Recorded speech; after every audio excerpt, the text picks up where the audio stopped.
अस्सलाम वालेकुम स्टूडेंट्स, अज़ीज़ math point पे एक दफ़ा फिर आपको वेलकम। स्टूडेंट्स, आपको जैसे पता है कि सिर्फ मैथ ही ऐसा सब्जेक्ट है कि जो आपको फुल नंबर देता है। 75 में से 75 नंबर लेना मैथ में कोई मुश्किल काम नहीं है। लेकिन प्रॉब्लम यहाँ पे क्या होता है कि बच्चे टेक्निकल तरीके से तैयारी नहीं करते। ना तो उनको पेयरिंग स्कीम का पता होता है और ना ही उनको ये पता होता है कि हमने कौन कौन से चैप्टर्स को ज़्यादा फोकस करना है, कौन चैप्टर्स को हम छोड़ भी सकते हैं, अपना वर्कलोड कम भी कर सकते हैं, फिर भी 75 नंबर आ सकते हैं। तो आज इसी तरह आपको मैं पेयरिंग स्कीम के मुताबिक बताऊंगा कि हमने क्वेश्चन वाइज कैसे तैयारी करनी। आपको पता है एक क्वेश्चन होता है एमसीक्यूज़ का। एमसीक्यूज़ जो है वो 15 नंबर के होते हैं, ठीक है। उसके लिए आपने ज़्यादा से ज़्यादा रिव्यू एक्सरसाइज करनी है और साइड पे जो बॉक्स बने होते हैं उसके अंदर जो हिस्ट्री वगैरह या कुछ इस तरह की चीज़ें जो लिखी होती हैं वो करनी है। उसके साथ क्वेश्चन नंबर 2 हमारे पास होता है शॉर्ट क्वेश्चन का। और उसमें से कितने शॉर्ट क्वेश्चन आने हैं जी? 6 शॉर्ट क्वेश्चन करने हैं। आने कितने हैं? 9 शॉर्ट क्वेश्चन आने हैं। तो उसके लिए पेयरिंग स्कीम के मुताबिक हमें यूनिट जो दिए गए चैप्टर 1, 2, 3, 4 एंड 5 दिए गए, ठीक है। अब ये एक टेक्निकल तरीका है कि कैसे हमने तैयारी करनी। अब मैं अगर पूरे 5 चैप्टर की बजाय सिलेक्टिव चैप्टर्स भी कर लूँ तो मेरे ये वाला जो क्वेश्चन नंबर 2 है ये मेरा सारे का सारा सॉल्व हो सकता है। कैसे, वो मैं अभी आपको बताता हूँ। अब देखें कि इसमें से 2 शॉर्ट क्वेश्चन आएंगे, इसमें से भी 2, इसमें से भी 2 और फिर कुछ चैप्टर 4 में से भी 2 आने, टोटल 8 हो गए। और मेरे पास चैप्टर 5 में से भी 1 क्वेश्चन आने, तो टोटल हो गया 9। तो मैंने 3 शॉर्ट क्वेश्चन चॉइस पे छोड़ने, 6 मैंने करने। अगर मैं यूनिट 1 कर लूँ, यूनिट 2 कर लूँ और यूनिट 3 कर लूँ तो मेरे 6 के 6 शॉर्ट क्वेश्चन सॉल्व हो सकते हैं। अब इसमें एक बच्चे और प्रॉब्लम करते हैं, वो क्या है कि कुछ बच्चे ऐसे होते हैं कि वो कहते हैं जी कि जो सॉल्व करने वाले क्वेश्चन हैं वो सिर्फ कर लेते हैं, जो डेफिनेशन है उनको छोड़ देते हैं। हालांकि जो पेपर सेटर होता है वो क्या करता है, जब उसको रिकमेंड कर दिया जाता है ना कि आपने सपोज करो कि यूनिट 1 ने उसमें से 2 शॉर्ट क्वेश्चन देने हैं, अगर उस स्कीम के अंदर उन्होंने ये तय किया हुआ है ना एक डेफिनेशन देनी है तो एक आनी आनी, आपने डेफिनेशन की नहीं तो फिर क्या होगा? डेफिनेशन ना करने की वजह से आप यूनिट 1 में से 2 में से एक ही शॉर्ट क्वेश्चन कर पाओगे और फिर आपने की भी सिलेक्टिव स्टडी है, वो मसला तो सारा ख़राब हो जाएगा। तो मैंने आपके लिए यूनिट 1 में से चंद इम्पोर्टेंट डेफिनेशन जो पेपर में बार बार आती हैं वो आपको लिख के दी। पहली डेफिनेशन है रैशनल नंबर, उसके बाद है टर्मिनेटिंग डेसिमल नंबर, उसके बाद है non terminating and recurring decimal, उसके बाद है इर्रेशनल नंबर, उसके बाद है रियल नंबर और उसके बाद है रेडिकल एक्सप्रेशन। आपको मैं इन 6 उसके बाद एक और भी मैंने लिखी सर्ड, ठीक है। अब इन 7 डेफिनेशन में मैं आपको बताता हूँ कि ज़्यादा अहम कौन सी हैं जो अक्सर पेपर में आती हैं। पिछली जो पुरानी बुक थी उसमें भी ये डेफिनेशन मौजूद थी, उनमें से भी रैशनल नंबर ये बहुत ज़्यादा आती, irrational number, real number, radical expression और सर्ड, ये डेफिनेशन जो हैं ये बहुत ज़्यादा बार पुरानी बुक में भी आ चुकी हैं। तो इसलिए अब देखें 1, 2, 3, 4, 5 डेफिनेशन में स्टूडेंट देखें एक डेफिनेशन कन्फर्म है। और फिर बच्चे क्या करते हैं कि इसके साथ एग्जाम्पल नहीं देते डेफिनेशन के साथ। अगर आप डेफिनेशन लिखोगे तो 1 नंबर मिलेगा, अगर साथ उसकी एग्जाम्पल भी लिखोगे तो कितने नंबर मिलेंगे? 2 नंबर मिलेंगे। आपने डेफिनेशन भी याद करनी है और उसका एग्जाम्पल भी याद करनी। तो देखो सिर्फ़ और सिर्फ मैंने आपको अहम बताई है 1, 2, 3, 4, 5 कर लो, इसमें से एक डेफिनेशन उसने देनी ही देनी।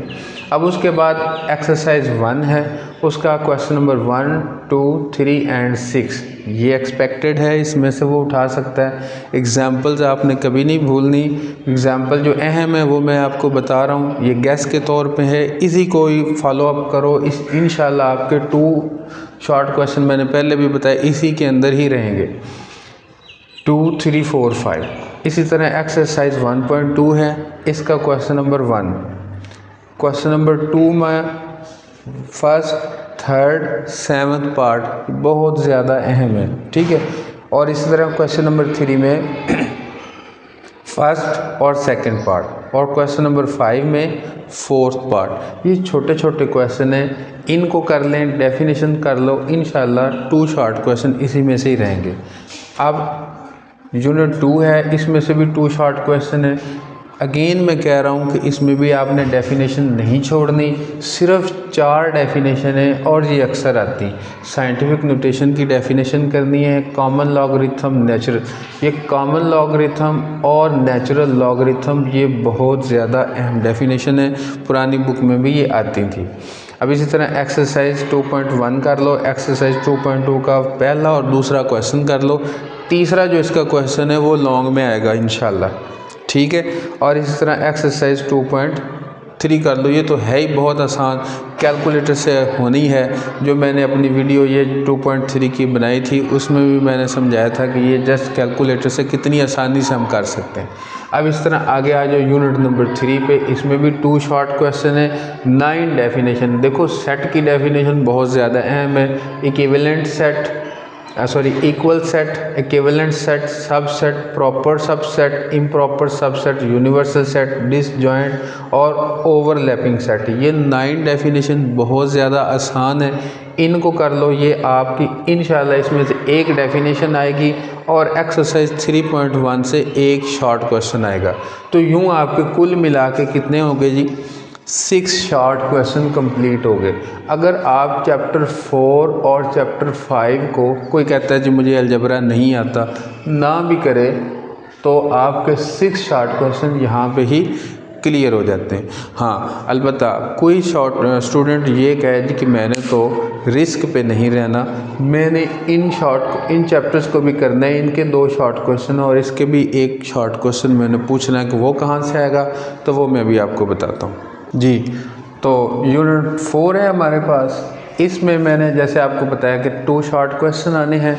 तो 2 शॉर्ट क्वेश्चन में एक्सरसाइज 4.1 उसका क्वेश्चन नंबर 1, 2, 3 ये कर लें आप, और इस तरह एक्सरसाइज 4.3 का क्वेश्चन नंबर 1 उसके पहले 3 पार्ट और क्वेश्चन नंबर 3 के पहले 4 पार्ट ये कर लें, तो इंशाल्लाह इसके भी जो 2 शॉर्ट क्वेश्चंस हैं वो आपके कंप्लीट हो जाएंगे। और इस तरह यूनिट 5 जो है उसमें से 1 शॉर्ट क्वेश्चंस आने हैं, तो वो आपके कंप्लीट इसी से हो जाएंगे। पहली एक डेफिनेशन है लीनियर इक्वेशन, मुझे उम्मीद है कि ये एक डेफिनेशन ही आ जाएगी, ठीक है। और इस तरह हम रिस्क पे नहीं रहते। 5.1 का क्वेश्चन नंबर 1 के पहले 4 पार्ट और क्वेश्चन नंबर 2 के पहले 4 पार्ट ये कर लो। तो स्टूडेंट मेरा तो ये तजर्बा है, इस तजर्बे की बुनियाद पे मैं ये कहता हूँ कि इंशाल्लाह 9 के 9 कंप्लीट जितना मैं आपको बता चुका हूँ उसी के अंदर से ही आ जाएंगे। फिर भी अगर 9 ना आए तो 7 कन्फर्म है इंशाल्लाह, ठीक है। तो रिव्यू में भी थोड़ा बहुत जो छोटे छोटे क्वेश्चन है वो भी कर लीजिएगा और जुड़े रहिए।